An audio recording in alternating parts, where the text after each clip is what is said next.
സുഹൃത്തുക്കളെ നമസ്കാരം. ചില വ്യക്തികൾ മൺമറഞ്ഞു പോയി കഴിഞ്ഞിട്ടാണ് അവരുടെ നന്മയെപ്പറ്റിയോ അല്ലെങ്കിൽ അവരുടെ വ്യക്തി പ്രഭാവത്തെ പറ്റിയോ ഒക്കെ നമ്മൾ മനസ്സിലാക്കുന്നത്. അതിൻ്റെ ഒരു ഉദാഹരണമാണ് ഉമ്മൻചാണ്ടിയെ ഇപ്പം കേരളത്തിലെ എല്ലാവരും മരിച്ചു കഴിഞ്ഞ് എല്ലാവരും പുകഴ്ത്തിയൊക്കെ സംസാരിക്കുന്നുണ്ട്, വളരെ നല്ല കാര്യം.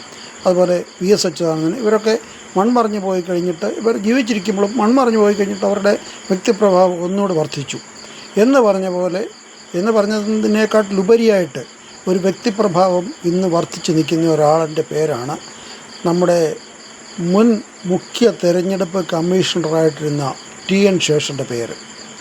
TN ശേഷൻ എന്ന ഒരാൾ മുഖ്യ തെരഞ്ഞെടുപ്പ് കമ്മീഷൻ ആയപ്പോഴാണ് ഇങ്ങനെ ഒരു ആൾ അല്ലെങ്കിൽ ഇങ്ങനൊരു പോസ്റ്റ് ഇവിടെ ഉണ്ടെന്ന് ഈ ഇന്ത്യക്കാർ അല്ലെങ്കിൽ നാട്ടുകാരൊക്കെ മനസ്സിലാക്കുന്നു. അതുവരെ അവരുടെ പേര് പോലും ആർക്കും അറിയത്തില്ല, ആരെങ്കിലും ഒരു അതായിരിക്കും.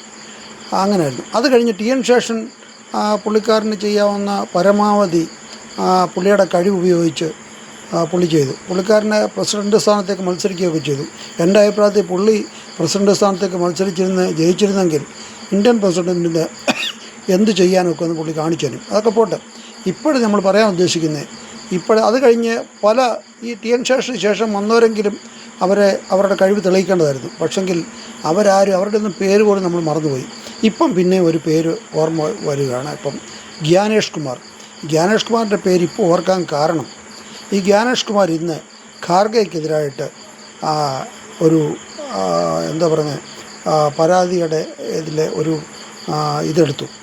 അപ്പം ഇതിനു മുമ്പ് ഈ ഗ്യാനേഷ് കുമാർ പിന്നെ മോദിക്കെതിരായിട്ട് എത്രയോ പരാതികളുണ്ട്, അതെടുത്തിട്ടില്ല. അപ്പോൾ ഈ TN ശേഷനെയും ഗ്യാനേഷ് കുമാറിനെയും നമ്മളൊരു ത്രാശിനിട്ട് അങ്ങോട്ടും ഇങ്ങോട്ടും നോക്കുമ്പം ഇവർ തമ്മിലുള്ള വ്യത്യാസം ഒന്നറിയണം. അപ്പോൾ ഈ TN ശേഷൻ ആരാണെന്ന് അല്ലെങ്കിൽ അദ്ദേഹത്തിൻ്റെ മഹത്വം എന്തുവാണെന്ന് ഇപ്പം നമ്മളൊന്ന് അറിയുന്നത് നന്നായിരിക്കും. ആ TN ശേഷനെ എല്ലാ കാലത്തും നമ്മൾ ഓർമ്മിച്ചിരിക്കും. കാര്യം ഇങ്ങനൊരു തെരഞ്ഞെടുപ്പ് കമ്മീഷൻ ഇവിടെ ഉണ്ടായിരുന്നു. അദ്ദേഹമാണ് ഇവിടുത്തെ ഇത് ഒന്ന് നേരെയാക്കി ഒരു വോട്ടർ കാർഡൊക്കെ ഉണ്ടാക്കിയതിൻ്റെ ആദ്യത്തെ ഘടകം പുള്ളി തന്നെയാണ്. ഇത്രയും പറഞ്ഞുകൊണ്ട് ഉപസംഹരിക്കുന്നു. നന്ദി, നമസ്കാരം, ജയ് ഹിന്ദ്.